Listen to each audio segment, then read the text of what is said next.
How to create a weird Cubist-like effect such as this in Photoshop. I'm using a document 2000 by 2000 and I've just imported an image very quickly into Photoshop using Adobe Stock.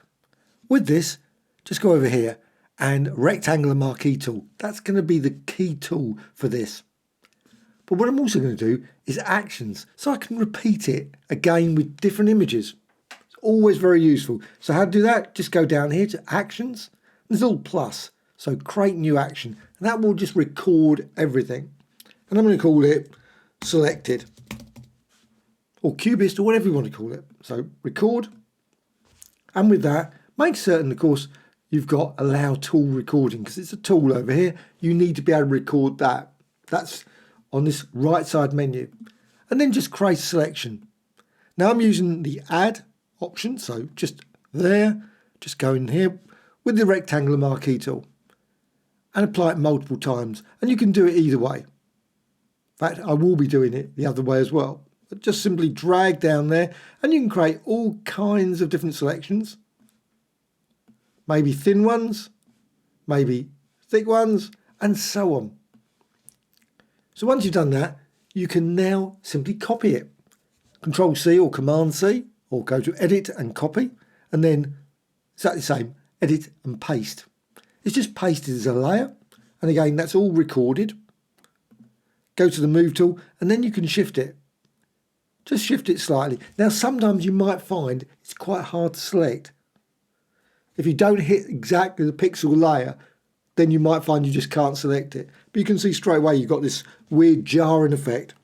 But you can apply it again. So just drag and see what I mean. Sometimes it just won't, you just won't select it.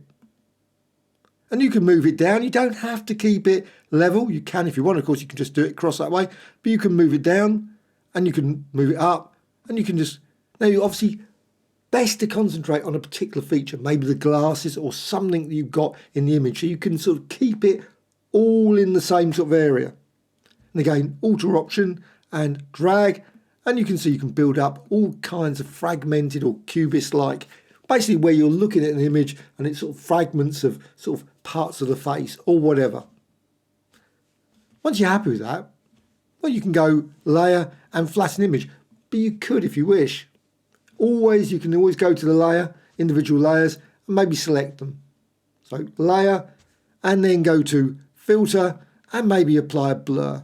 So Gaussian blur, and set it about 7 or something, and you can just add different effects, maybe oil paint, all kinds of different effects can be added. But now I'm just going to flatten it.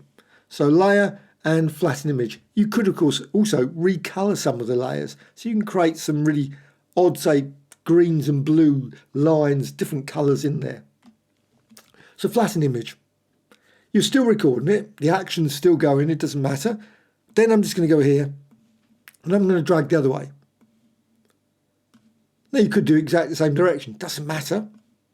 But you can just do it multiple times like this. And also you can always, let's just add a few more. Just add in. And now, once I've got those, now I'm going all the way across. You could, of course, vary it. Maybe just create selections that don't go all the way across. Perfectly reasonable. But you can also go here, subtract. So you can just quickly add subtractions to it as well to build up a very complex selection. And just one more there. So you got that. And again, exactly the same. Edit and copy. Edit and paste.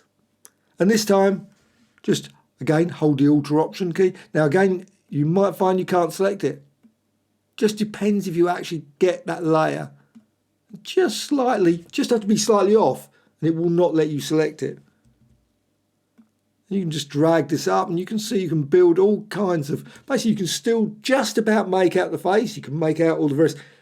So I'm just going to stop at this point, but you can see you can build up lots of, and again, Gaussian blur, just put some blur in if you want, maybe go to layer effects, add a drop shadow, just to give it a bit of depth as well, all possible. So once you've got that, layer and flatten image. And that's going to be the end point. Well, you can see now the effect, and of course you can apply other things as well. You can do it again. Go over here and select, create additional. But it's all been recorded. Cross fingers. It's all been stored away in the action, and now you can stop it. Close that, and you can of course apply that selected one there. Let's just go to button mode, just put in button mode, and you can see there selected. You can rename it, maybe something more sensible. Just click there and you can see it will rapidly do it again, and then you've got the effect applied again. But of course, creating each time you do it, a slightly more unusual design.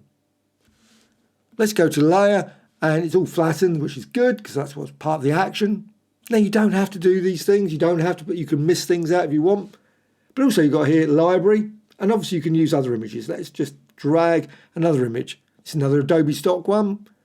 So you've got this face here, see someone with the paintbrush, and press return, and again layer and flatten, and again selected. And you can see that effect rapidly applied to that person or anything. So you can always go, maybe, let's just go for a book. So I've got a comic book one there, and just drag that out, layer and flatten image, exact same as before, click and apply, and you can see you can apply that effect to create a very broken image. I think it works better with faces. So you've got something like this, obviously of Augustus, and apply that, and again press return, layer, flatten image, and again selected. And then you can apply that effect to create a very jarring, unusual sort of Cubist-like effect. And again, you can combine it with blurs, smudges, maybe change the angles, all kinds of things. I didn't change the angle of the design. You could just tweak the angles, maybe apply some perspective, different transforms. All are possible to that image, and which will all be captured in that action. Well, hope you found this of interest. Any questions, please let me know in the comments below. Bye.